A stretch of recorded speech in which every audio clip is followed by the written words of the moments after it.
to patch it within the trunk. Cut this piece out here.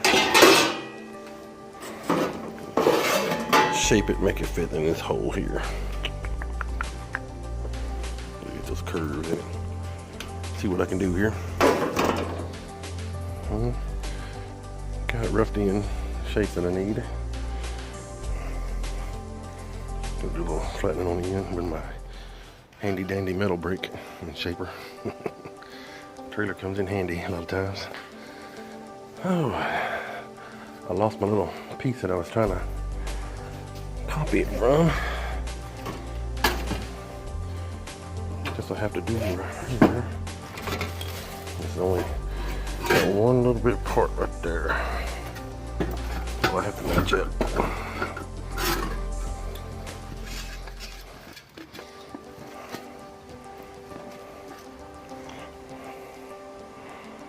I think pretty close.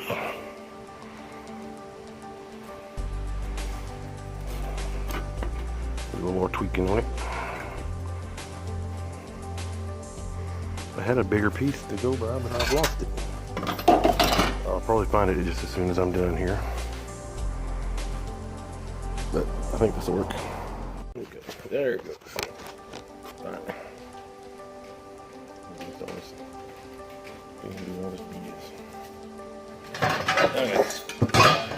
This is the shock mount, all hammered up. The shock came through. Somebody tried to fix it one time years ago. I put a shock bar in, so that's got to copy this shape here all the way across, because they don't have to drop down anymore. So this used to drop down for the shock. Anyway, got this one shaped out. Pretty close. Using my trailer. I don't have a lot of equipment here, so straight ahead.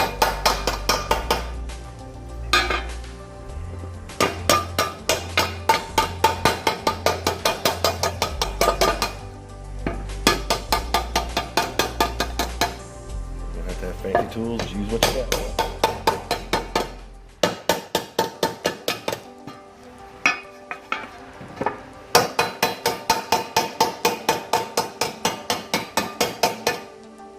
Piece of 2x6. Flatten it out.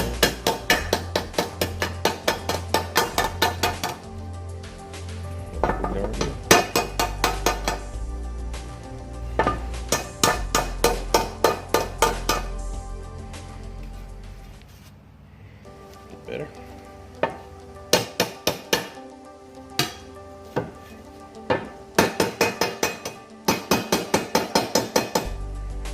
It'd be nice if I had a nice metal brake here and all that kind of stuff, but at this time in my life I can't afford that, and so I had to make do with what I have.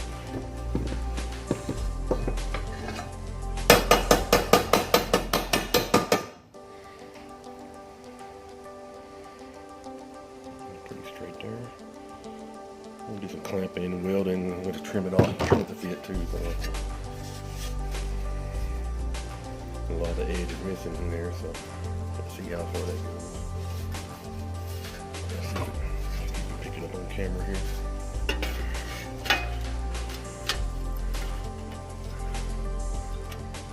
Boom. Boom chakalaka.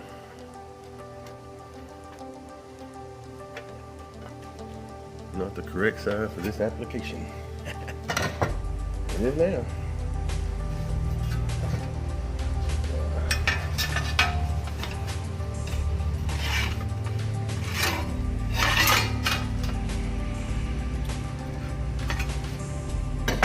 I'll get some light in the back of the car and stick it in there so you can see how it's going to fit.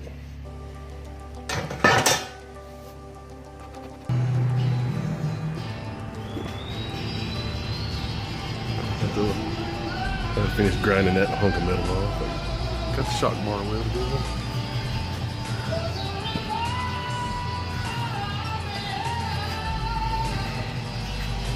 Got shocks. Got shocks again. Won't work right, I hope. Now I gotta just patch that hole. He's done. Finish those tailpipes out.